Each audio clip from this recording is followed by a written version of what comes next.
வணக்கம். மூன் செய்திகளுக்காக முத்தமிழ் செல்வி. இன்றைய முதன்மை செய்திகள்.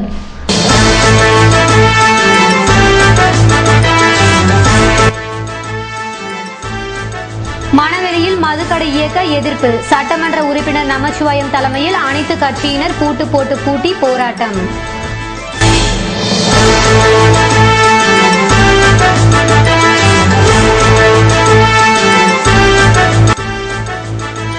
நவம்பர் 1ஆம் தேதி புதுவையின் விடுதலை நாள். 10 ஆண்டுகள் தொடர் போராட்டம் நடத்தி வென்ற பிரெஞ்சு இந்திய இயக்க நிர்வாகிகளுக்கு பாராட்டு.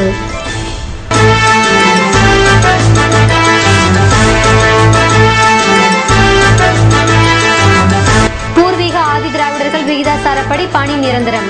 அரசு நடவடிக்கை எடுக்க வேண்டும் என பூர்வீக ஆதி திராவிடர் உரிமை பாதுகாப்பு இயக்கம் கோரிக்கை.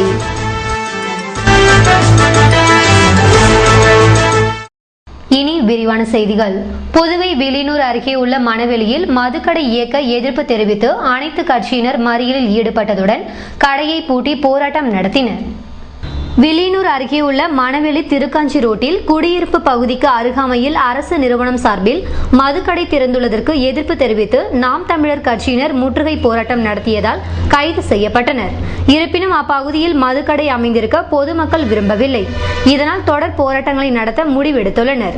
இந்நிலையில் ஞாயிற்றுக்கிழமையன்று சட்டமன்ற உறுப்பினர் நமச்சிவாயம் தலைமையில் அனைத்து கட்சியினர் மணவெளியில் இருந்து ஊர்வலமாக சென்று மதுக்கடை முன்பாக அரசை கண்டித்து கோஷங்கள் எழுப்பினர். இதனை கண்ட மதுக்கடை ஊழியர்கள் கடையை பூட்டிவிட்டு அவசரமாக வெளியேறினர். இருப்பினும் ஆவேசம் அடைந்த அனைத்து கட்சியினர் மதுக்கடையை பூட்டினர். இதுகுறித்து அப்பகுதி மக்கள் கூறுகையில், ஏற்கனவே இப்பகுதியில் உள்ள தோப்பில் கள்ளு விற்பனை திருட்டுத்தனமாக நடைபெற்ற போது போதை ஆசாமிகள் அவ்வழியே செல்லும் வாகனங்கள் மீது கற்களை வீசியும் பெண்களை கிண்டல் செய்தும் வந்த நிலையில் பொதுமக்களின் எதிர்ப்பு காரணமாக தோப்பில் விற்பனை செய்யப்பட்ட கல் நிறுத்தப்பட்டிருந்தது. தற்போது அரசு சார்பு நிறுவனம் சார்பில் மதுக்கடை திறக்கப்பட்டுள்ளதால் மணவெளியில் பல்வேறு பிரச்சனைகள் ஏற்படும் என்றும் இதனால் மதுக்கடையை அகற்றும் வரை தொடர் போராட்டங்களை நடத்த திட்டமிட்டுள்ளதாக தெரிவித்தனர். பொதுமக்கள் எதிர்ப்பு காரணமாக மணவெளியில் அமைந்துள்ள மதுக்கடைக்கு 24 மணி நேரமும் போலீஸ் பாதுகாப்பு தந்து வருகின்றனர் என்பது வேதனைக்குரியது. எனவே இந்த பகுதியில் இருக்கின்ற மக்கள் எந்தவித அரசியல் பாகுபாடும் இல்லாமல் அனைத்து கட்சியும் ஒன்றாக இணைந்து இந்த மதுக்கடையை அகற்றும் வரை போராட்டத்தை நாங்கள் ஈடுபட்டிருக்கின்றோம். பல்வேறு நலத்திட்டங்களை நிறைவேற்ற முடியாத இந்த அரசு இன்றைக்கு தெருக்கு தெரு மதுக்கடை ஆரம்பித்து இந்த மக்களை வஞ்சிக்கின்ற நிலைமையிலே இன்றைக்கு இளமையிலே தாலி அறுக்கின்ற மக்கள் நிறைய பேர் சகோதரிகள் தங்களுடைய குடும்பத்தை குடும்பத் தலைவரை இழக்கின்ற ஒரு நிலைமையிலே இன்றைக்கு புதுவை அரசில் இருந்து கொண்டிருக்கின்றது. தொடர்ந்து இந்த பகுதியிலே சமூக விரோத செயல்கள் நடந்து கொண்டிருக்கின்றது. நேற்றைக்கு கூட சுல்தான்பேட்டையிலே துப்பாக்கி முனையிலே கொள்ளையடிக்கப்பட்டிருக்கின்றது. இப்படி பல்வேறு நிலைகளிலே வேடிக்கை பார்த்துக் கொண்டிருக்கின்ற இந்த அரசானது இன்றைக்கு மீண்டும் இந்த பகுதியிலே மதுக்கடை ஆரம்பித்து சமூக விரோத செயலுக்கு துணை போகின்ற ஒரு அரசாக இந்த அரசு இன்றைக்கு இருந்து கொண்டிருக்கின்றது. நவம்பர் 1ஆம் தேதி அரசு விடுமுறை நாளாக அறிவிக்கப்பட்டதையொட்டி பிரெஞ்சு இந்திய விடுதலை கால மக்கள் நற்பணி மன்ற நிர்வாகிகளுக்கு பாராட்டு விழா நடத்தப்பட்டது. கடந்த 10 ஆண்டுகளாக பிரெஞ்சு இந்திய புதுவை பிரதேச விடுதலை கால மக்கள் நற்பணி இயக்கம் சார்பில் நடைபெற்ற தொடர் போராட்டங்களை தொடர்ந்து நவம்பர் 1ஆம் தேதி புதுவை விடுதலை நாள் அரசு விழாவாக கொண்டாடப்படும் என அறிவிக்கப்பட்டு அரசாணை வெளியிடப்பட்டுள்ளது. இதனையொட்டி மன்ற நிர்வாகிகளுக்கு பாராட்டு விழா ஞாயிற்றுக்கிழமை நடத்தப்பட்டது.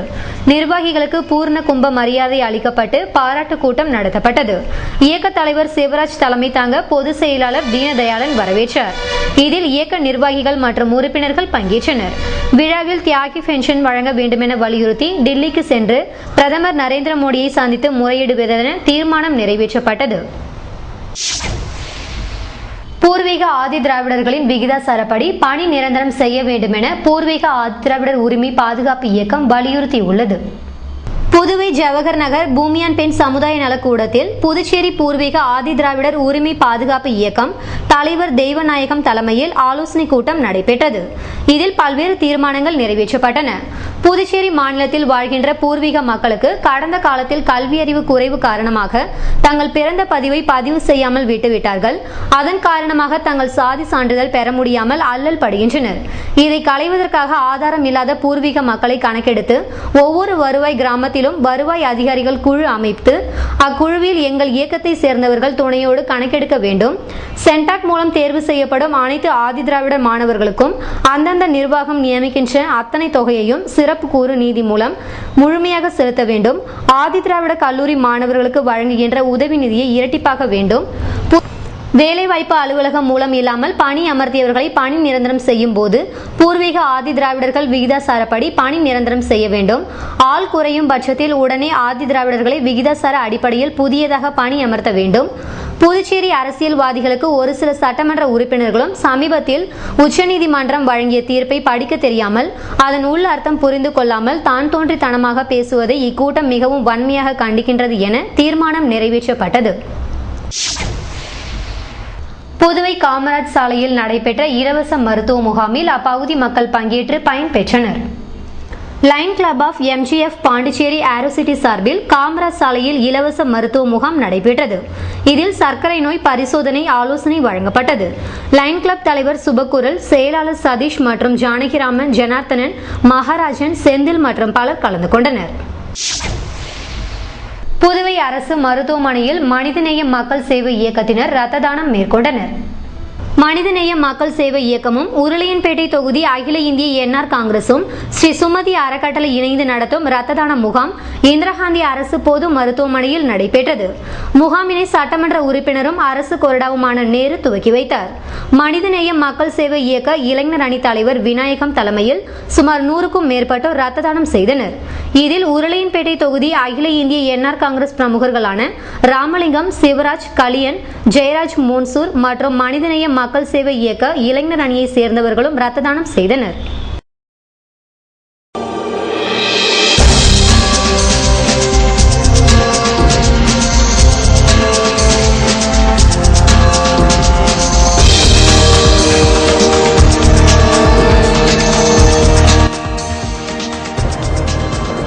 மகளிர் மருத்துவமனையில் தொடர் கருத்தரங்கம். பிறந்த குழந்தை பராமரிப்பில் செவிலியர்களின் பங்கு குறித்து டாக்டர் ஆனந்த் விளக்கம்.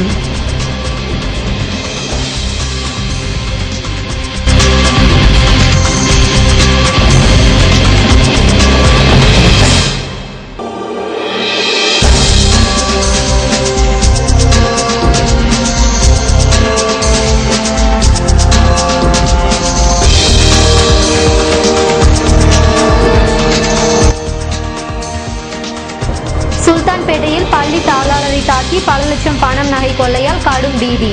குற்றவாளிகளை கைது செய்ய தனிப்படை தீவிரம். விவரம் விளம்பர இடைவெளிக்கு பிறகு.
செய்திகள் தொடர்கின்றன. உலக பசுமை தினத்தை முன்னிட்டு அலைகள் இயக்கத்தினர் விழிப்புணர்வு மனித சங்கிலி நடத்தினர். உலக பசுமை தினத்தை முன்னிட்டு அலைகள் இயக்கம் சார்பில் புதுச்சேரி அரசு விளைநிலங்களை மனைப்பகுதிகளாக மாற்றுவதை கண்டித்தும் புதுச்சேரி பகுதியில் மரங்கள் நடவும் மற்றும் மாநிலத்தின் பசுமையை பாதுகாக்க கோரியும் சிறுவர்களின் மனித சங்கிலி அலைகள் இயக்கத்தின் மாநில தலைவர் வீரபாரதி தலைமையில் நடைபெற்றது. மாநில செயலாளர் ரகுநாத், மாநில பொருளாளர் முத்துக்குமாரசுவாமி முன்னிலை வகித்தனர். மேலும் இந்நிகழ்ச்சிக்கு சிறப்பு அழைப்பாளர்களாக பெரியார் கழகம் கோகுல் காந்தி, தமிழக மக்கள் ஜனநாயக கட்சி மாநில அமைப்பாளர் அஷ்ரப், பூரான்கள் இயக்கம் போன்ஸ் ரமேஷ் மற்றும் பலர் கலந்து கொண்டனர். தாழ்த்தப்பட்ட எழுத்தாளர்களுக்கு கலை மாமணி விருதினை தனிப்பிரிவாக வழங்க வேண்டும் என விடுதலை சிறுத்தைகள் வலியுறுத்தியுள்ளனர். விடுதலை சிறுத்தைகள் கட்சியின் விடுதலை கலை இலக்கிய பேரவையின் சார்பில் கவிஞர் தமிழொலியின் பிறந்தநாள் விழா கொண்டாடப்பட்டது. விழாவில் பல்வேறு தீர்மானங்கள் நிறைவேற்றப்பட்டது. கவிஞர் தமிழொலிக்கு அரசு சார்பில் முழு உருவ வெண்கல சிலை புதுவையின் மையப்பகுதியில் அமைத்திட வேண்டும். கவிஞர் தமிழொலி வாழ்ந்த இல்லத்தை கண்டறிந்து அதை அவரின் நினைவில்லமாக மாற்றிட வேண்டும். மேலும் அவர் வாழ்ந்த பகுதியில் அவருக்கு மணி மண்டபம் அமைக்க உரிய நடவடிக்கை எடுக்க வேண்டும். கருவடிக்குப்பம் லாஸ்பேட்டை முதன்மை சாலைக்கு கவிஞர் தமிழொலி சாலை என்று பெயர் மாற்றம் செய்தல் வேண்டும். கவிஞர் தமிழொலியின் நூல்கள் அரசு கடமையாக்கப்பட வேண்டும். மேலும் அவரின் வாழ்க்கை வரலாற்றை பள்ளி மற்றும் கல்லூரி பாடத்திட்டத்தில் சேர்க்க அரசு உரிய நடவடிக்கை எடுக்க வேண்டும். கவிஞர் தமிழொலி பெயரில் அரசு சார்பில் சிறந்த தமிழ் அறிஞர்களுக்கு விருதுகள் வழங்கப்பட வேண்டும். கவிஞர் தமிழொலிக்கு அரசு சார்பில் அஞ்சல் தலை வெளியிட ஆவணம் செய்ய வேண்டும். அரசு கொண்டாடும் கவிஞர் தமிழொலி விழாவில் அவருடைய நூல்களின் சிறப்புகள் குறித்து பள்ளி மற்றும் கல்லூரி மாணவர்களிடையே போட்டிகள் நடத்தி பரிசுகள் வழங்க வேண்டும். கவிஞர் தமிழொலி குடும்பத்தாரை கண்டறிந்து அவர்களுக்கு அரசு நிதி உதவி, அரசு வேலைவாய்ப்பு, இலவச மனை மற்றும் வீடு போன்ற உதவிகளை வழங்க வேண்டும். கவிஞர் தமிழொலியின் நூல்கள் குறித்து ஆய்வு செய்யும் ஆய்வு மாணவர்களுக்கு அரசு நிதி உதவி அளிக்க வேண்டும். தாழ்த்தப்பட்ட இனத்தை சார்ந்த எழுத்தாளர்கள் மற்றும் கலைஞர்களை ஊக்கப்படுத்தும் விதமாக அரசு வழங்கும் கலைமாமணி மற்றும் தமிழ் மாமணி விருதுகளை தனிப்பிரிவாக வழங்க உரிய நடவடிக்கை எடுக்க வேண்டும் என தீர்மானம் நிறைவேற்றப்பட்டது. புதுவை மகளிர் மருத்துவமனையில் நடைபெற்ற கருத்தரங்கில் பிறந்த குழந்தை பராமரிப்பில் செவிலியர்களின் பங்கு குறித்து விளக்கம் அளிக்கப்பட்டது. ராஜீவ்காந்தி அரசு மகளிர் மற்றும் குழந்தைகள் நல மருத்துவமனையில் செவிலியர்களுக்கான தொடர்கல்வி கருத்தரங்கம் நடைபெற்றது. டாக்டர் ரங்கநாத் வரவேற்புரை மற்றும் பேச்சாளர் பற்றி அறிமுக உரையாற்றினார். டாக்டர் ஆனந்த் பிறந்த குழந்தை பராமரிப்பில் செவிலியர்களின் பங்கு குறித்து உரையாற்றினார். சிசு பராமரிப்பில் குழந்தை பிறந்தவுடன் அதன் அழுகை, கலர், ஆக்டிவிட்டி, குறைமாத பிரசவம், குழந்தைகள் எப்படி பராமரிக்க வேண்டும், சிசுக்களுக்கு தாய்ப்பாலின் முக்கியத்துவம், அதை சரிவர கொடுக்காமல் நேரிடும் நோய்கள், மஞ்சள் காமாலை மற்றும் நோய்கள் கண்டறிந்த இறப்பு விகிதம் தடுப்பது பற்றி விளக்கினார். இந்த அறிவுரை செவிலியர்களுக்கு பயனுள்ளதாகவும் கடைபிடிக்க வேண்டியதாகவும் அமைந்திருந்தது. இதில் செவிலியர்கள், தலைமை செவிலியர்கள், நர்சிங் கண்காணிப்பாளர்கள் மற்றும் மதர் தெரசா மாணவ மாணவிகள், VMCN, Sabari college, Manakula Vinayagar college, east coast மருத்துவமனை செவிலியர்கள், மாணவ மாணவிகள் பங்கேற்றனர். வெளியூர் அருகே உள்ள சுல்தான்பேட்டையில் பள்ளி தாளாளரை தாக்கி பல லட்சம் ரூபாய் நகை பணத்தை கொள்ளையடித்த கும்பலை தனிப்படை போலீசார் தேடி வருகின்றனர். புதுவை வெளியூரை அடுத்த சுல்தான்பேட்டை பிஸ்மி வீதியை சேர்ந்தவர் முகமது இஸ்மாயில் பெரம்பையில் உள்ள தனியார் கல்லூரி நிர்வாகியாக உள்ளார்.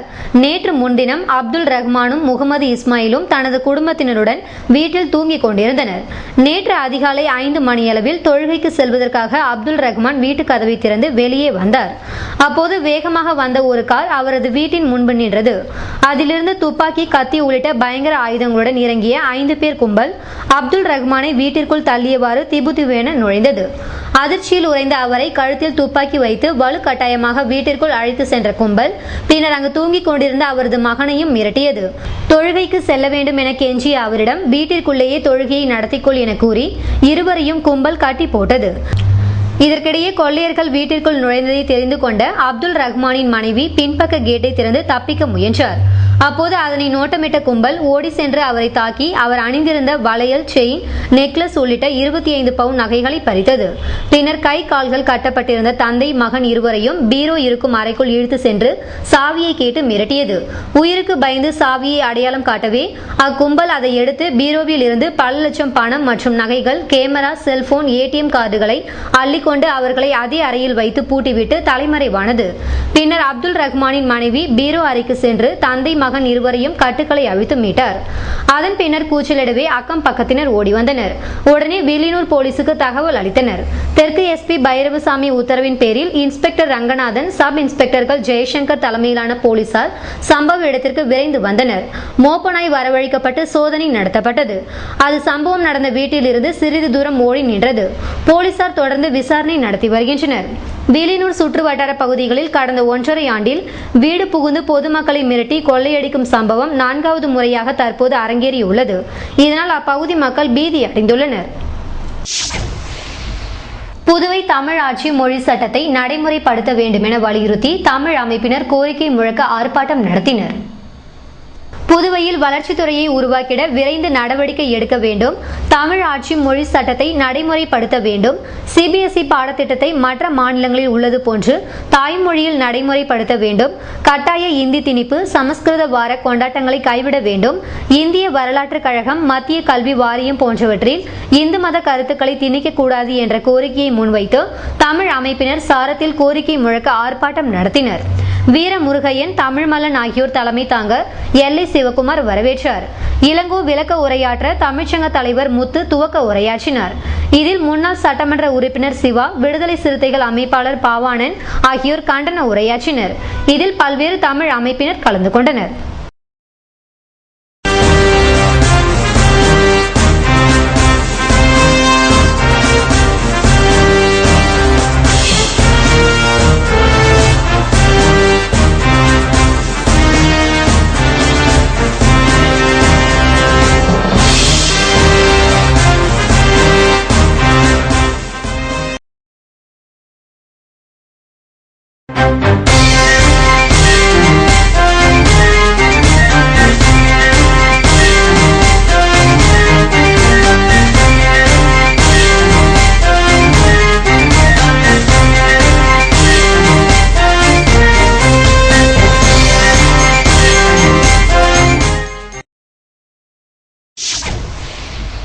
புதுவை ஏவிஆர் ஸ்வர்ண மஹாலில் பல்வேறு வடிவங்களில் நெக்லஸ்கள் விற்பனைக்கு வைக்கப்பட்டுள்ளன. இது பற்றி அந்த நிறுவனத்தின் மேலாளர் கூறுகையில், வணக்கம்ங்க. புதுச்சேரியில் ராஜா தேட்டர் ஆப்போசிட்டில் இருக்கிற நம்ம ஏவிஆர் ஸ்வர்ண மஹாலோட புது கலெக்ஷனை பற்றி இன்றைக்கி நம்ம பார்க்க போகிறோம். சார், இப்போ இன்னொன்று ஸ்பெஷல் என்னன்னு பார்த்தீங்க அப்படின்னா, இது வந்து ரொம்ப டிஃப்ரெண்ட்டாக இருக்கும். இந்த சைடு வந்து ஒரு டிசைன் இருக்கும், இந்த சைடு ஒரு டிசைன் இருக்கும் உங்களுக்கு. அதனால் நீங்கள் வந்து ரெகுலர் நெக்லஸை விட இது வந்து ரொம்ப டிஃப்ரெண்ட்டான நெக்லஸ் அப்படின்னே நம்ம சொல்லலாம்.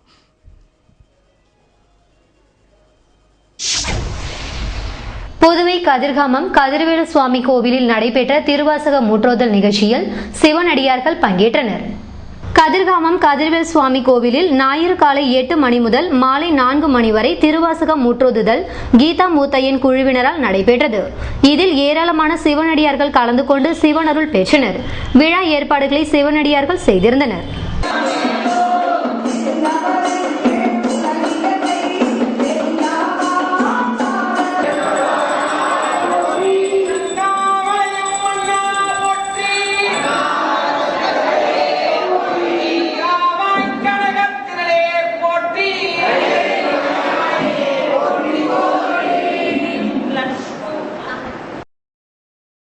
இன்றைய தங்கம் வெள்ளி விலை விபரம் வழங்குவோர் ஏவிஆர் ஸ்வர்ண மஹாலின் நவீன மங்கையின் நவநாகரீக நகைகள்.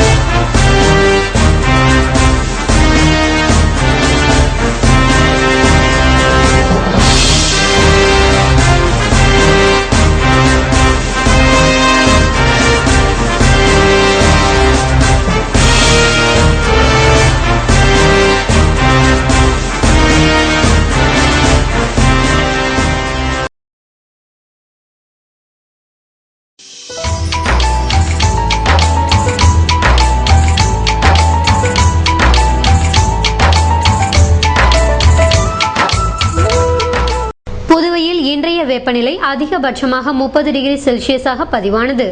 நாளைய வானிலை 31 டிகிரி செல்சியஸாக காணப்படுவதுடன் வானம் மேகமூட்டத்துடன் தென்படும் என வானிலை மையம் தெரிவித்துள்ளது. புதுவை கடற்கரையில் இருந்து சுமார் 50 கிலோமீட்டர் தூரம் வரை இன்று 3 அடியாக காணப்பட்ட கடல் அலை உயரம் நாளை 2 அடியாக காணப்படும் என்றும், தென்மேற்கு திசையிலிருந்து 21 கிலோமீட்டர் வேகத்தில் காற்று வீசும் என்று சென்னை வானிலை மையம் தெரிவித்துள்ளது.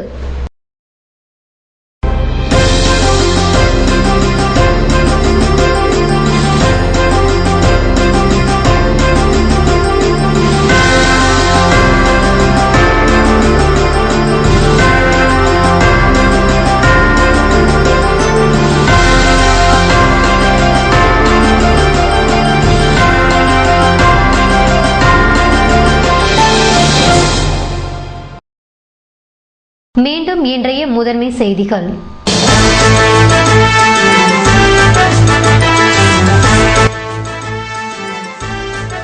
மணவெளியில் மதுக்கடை இயக்க எதிர்ப்பு. சட்டமன்ற உறுப்பினர் நமச்சிவாயம் தலைமையில் அனைத்து கட்சியினர் பூட்டு போட்டு பூட்டி போராட்டம்.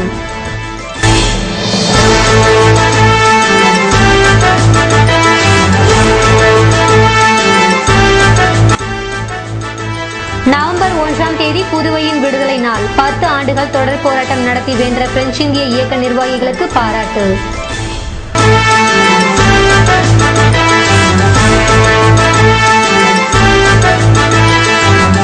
பூர்வீக ஆதி திராவிடர்கள் விகிதாசாரப்படி பணி நிரந்தரம்.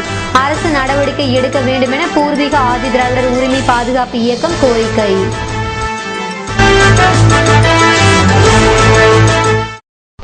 இத்துடன் செய்திகள் நிறைவடைந்தன. வணக்கம்.